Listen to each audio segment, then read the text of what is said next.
Okay, Christina here to listen to some music.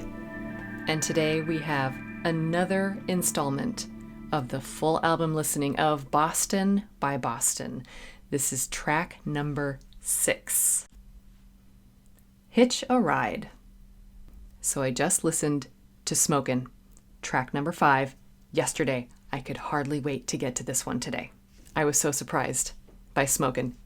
It seemed like it was just going to be really simple and classic at first, and then there were some really interesting goodies thrown in the middle, but I won't give too many spoilers with that. Go and watch that video if you would like to see that reaction. What do we have in store with this one? I have no clue, and that's the fun of it. But as usual, as a professional classically trained musician, instrumentalist, vocalist, composer, and professor, we dive into as many of the musical details as we can with this. Look at how it's written, all the instruments that are used for it, and see what parts we like or maybe don't like. Is there that much that we don't like in this album so far, though? So, no more delaying. Let's listen. Okay, here we go.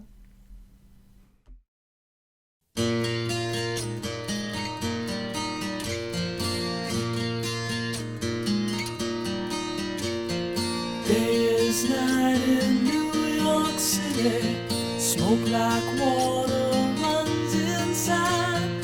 Still out of trees to pity every living thing that's died. Gonna hitch a ride, head for the other side. Leave it all behind, never change my mind. Gonna sail away, sunlight's another day. Freedom on my mind, carry me away for the last time. Oh yeah.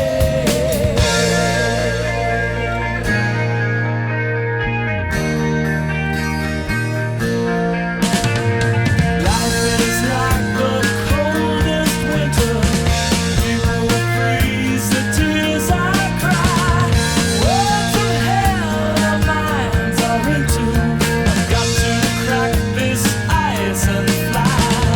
Gonna hitch a ride, head for the other side. Leave it all behind, never change my mind. Gonna sail away, some nights another day. Freedom on my mind, carry me away for the last time.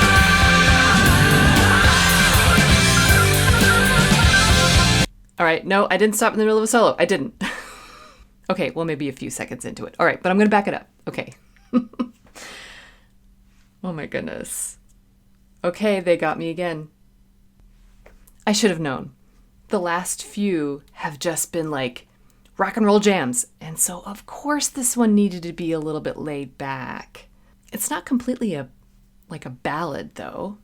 It's a little bit too upbeat for that. But it started out with the acoustic guitar, and it wasn't just straightforward. Like, the rhythm almost wanted to trick you, so you didn't quite know where the downbeat was.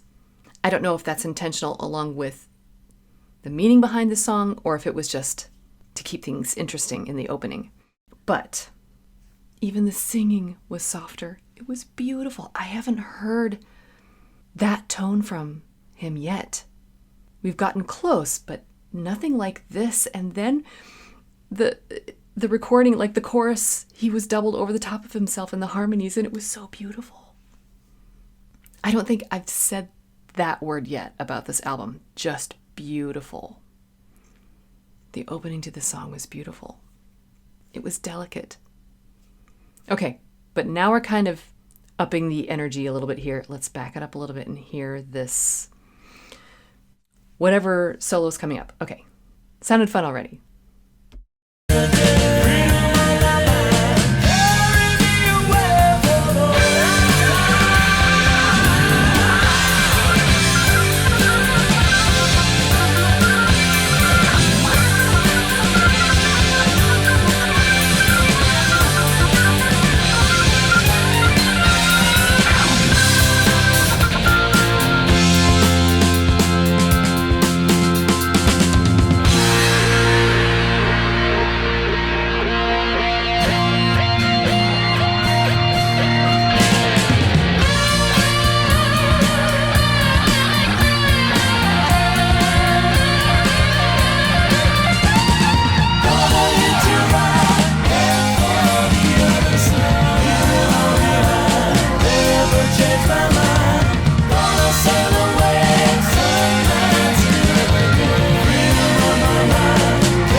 Okay. I'm going to back up a little bit. I want to hear this section again. It was really affecting me, and okay, but first I want to comment. There's just a lot to comment on. Okay, so I'm going to get the comments out and then back it up a little bit, and I really want to appreciate, because I just have the feeling that what's happening here is going to be even more beautiful, and I want to be able to really appreciate it. Okay, awesome solo section. Started out with the keyboard. That organ keyboard solo was like double speed from the previous song or so. It just it was great, but noticeably faster. And then the vocals came back in with the acoustic guitar, and everybody's coming together, and it really is just beautiful. Okay. All right, now my brain has sorted this out. Let's back it up, and I want to hear the ending. I'm so excited. All right, here we go.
That was a beautiful ending. It was perfect. It was perfect. This track was everything I wanted it to be. I should be able to trust it by now. I don't know why I was doubting it. I think I wasn't wanting another really upbeat rock and roll jam piece, but I just wasn't thinking that a super prog rock kind of moment was quite right either. Because we'd had some of those, like with the foreplay long time and a little bit with Smokin', and it just wasn't quite right. I mean, there was still some progginess in this for sure, but this was more, actually, it's sort of reminding me of like some 60s sort of folk music with the guitar usage, like the acoustic guitar and some of the softer vocals and then the harmonies. But then we had the good old rock and roll that we are wanting from this album with Boston's distinct guitar sounds. And I think that's what I was saying, that I was wanting to come back. Like that's some of like the solos and then the duets, how they play in thirds. We hear a lot of that in the beginning of the album with More Than a Feeling, and the hand claps came back. I was so excited. But then we got a good old ending with a good old big long chord that just rings until it completely disappeared, and they hung on to it in the recording. These guys sit in their basement and they had the instinct to let that chord just completely decay, completely die away. Niente. That's what we usually put in music to notate that we want it to really fade away to nothing, and then have one of those beautiful moments at the end where everyone's holding their breath and you're just like, ah, it's wonderful. So I definitely got that here. Okay, so much so I want to go back and hear that ending. What they filled in the space before the ending, though, it wasn't just a coda section, which is kind of where all of the voices come back, for a reprise, like one last moment together in the show. They did do that a little bit. Everything was there, but it really highlighted the guitar work and the bass guitar work. I was hearing that a lot. The drum was more of just the steady backbone throughout, and nothing wrong with that. We need somebody here to do that. Otherwise, we would lose the balance of it. It would teeter a little bit. Sometimes when an instrument is played, if you don't notice it, then they're doing their job correctly. So, okay, they really did a good job. So let's hear the ending. It was great. I have to back up pretty far because it decayed for a long time.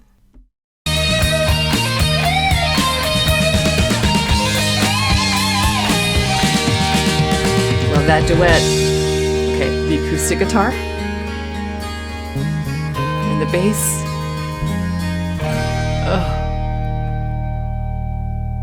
perfect.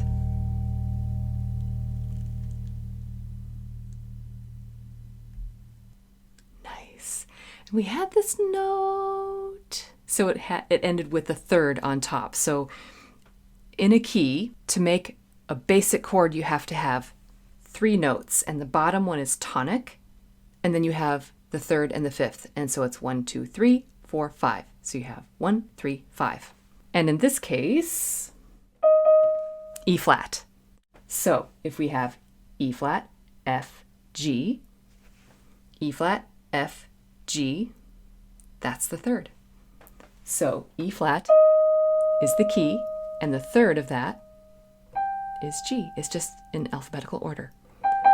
So if you go to the end, you can hear they didn't have to put that little note up there at the top, but they did. And to me, it's just the icing on the cake or the cherry on top. It's wonderful. Let's hear that last chord.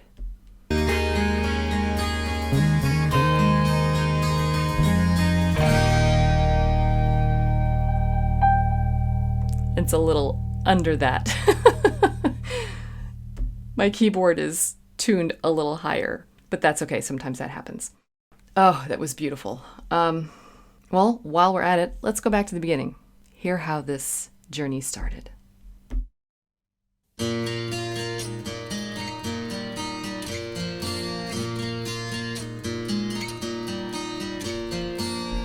Yeah, so there's a little a hitch in there. But there's this little thing in that melody there with the acoustic guitar that is unpredictable. Let's hear it again.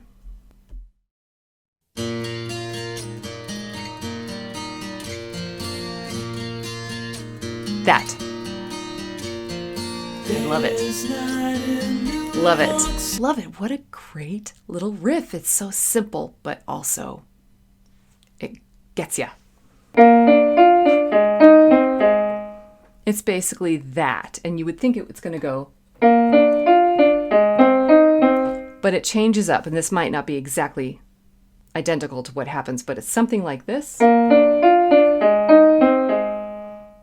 like that. And then when he shifts on the guitar itself, he uses the motion of the shifting to even put a little slide in there. So it's not like a grace note or an ornament. It's just sort of the noise that's in between, but it lends itself to this little hitch that they've got here. Let's hear it again. I love it.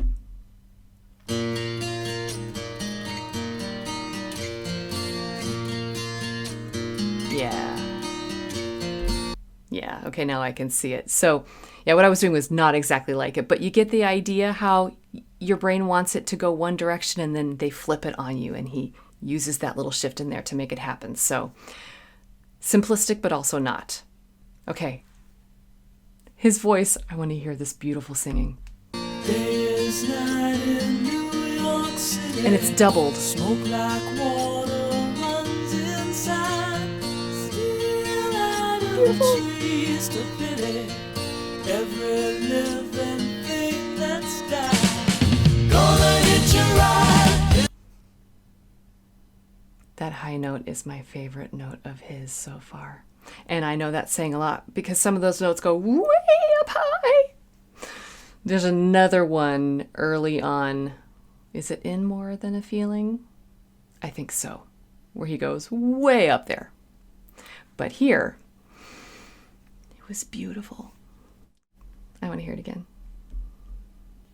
like water runs inside. Still out of trees to pity. So he's using his head voice. I don't know what the words are. I heard something about New York City. Okay, maybe we should take just a moment.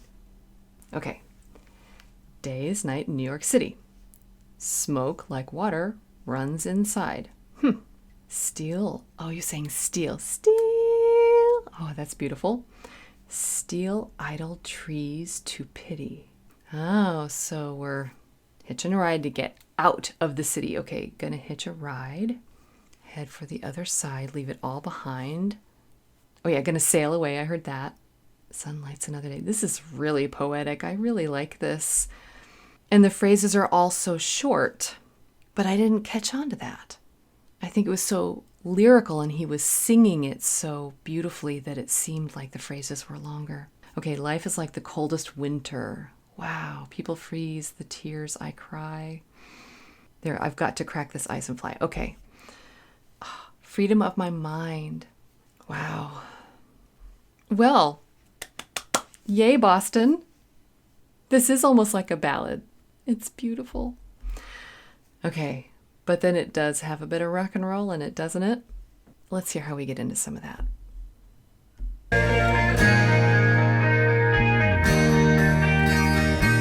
There. And so the electric guitars are taking over from the acoustic. That's already bumping it up a level. The drum picks up. I'm not a drummer.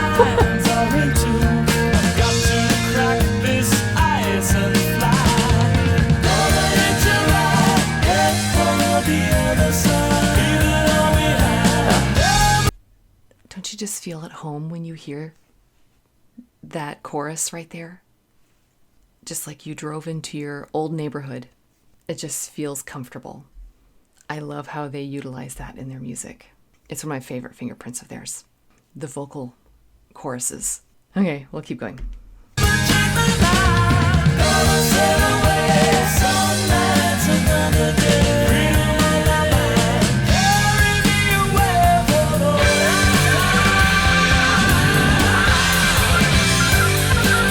Woo. My goodness. Woo.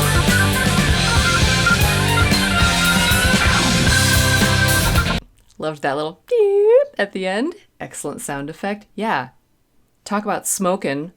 That solo should have been in Smokin'. No, it's okay. It was on fire. Let's keep going.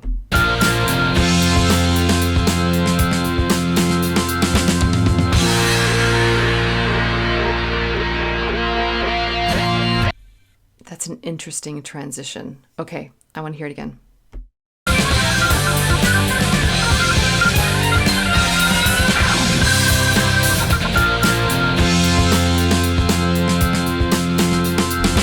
See, I thought we were going into a new riff there, but it's a transition into...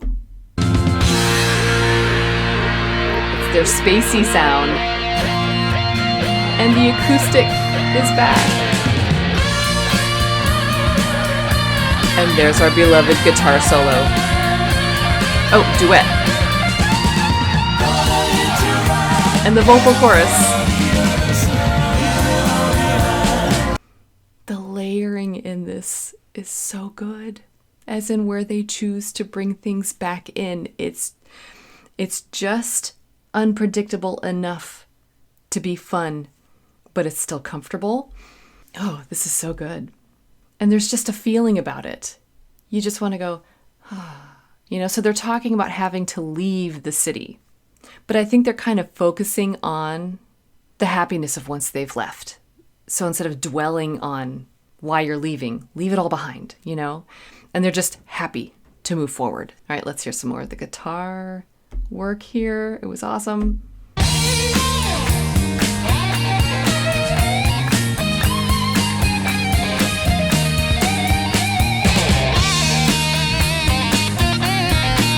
Okay, so I noticed that either a switch was changed on the guitar or, a different guitar being used, but it went from spacey to matte, like stereo to mono, sort of. I appreciate the change in the timbre. That just means the quality of the tone of the instrument. So if it's the same instrument and you just change an adjustment on it, that's cool. If it's a completely different instrument, fine. Also very cool. Let's hear it again. It's spacey, a little bit of reverb. It's like right here in your face.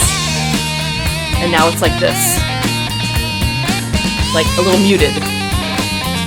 A little lower in tone. But now the other one sort of came back and they're sort of in a duet. Got it. Oh, I love this. I love this. Okay. It's because of the intervals they're using.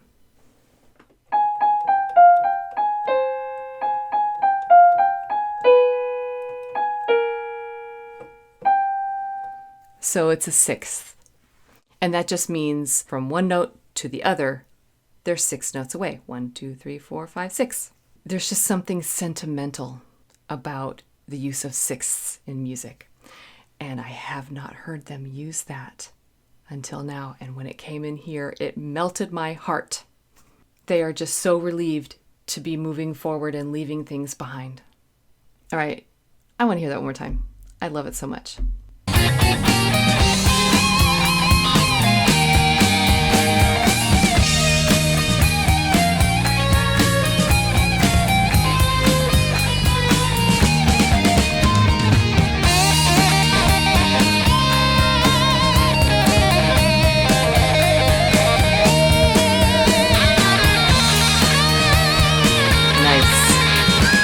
So many different solos.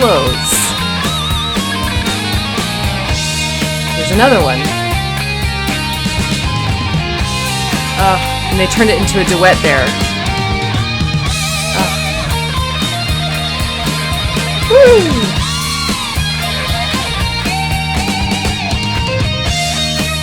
We're gonna hear the end again.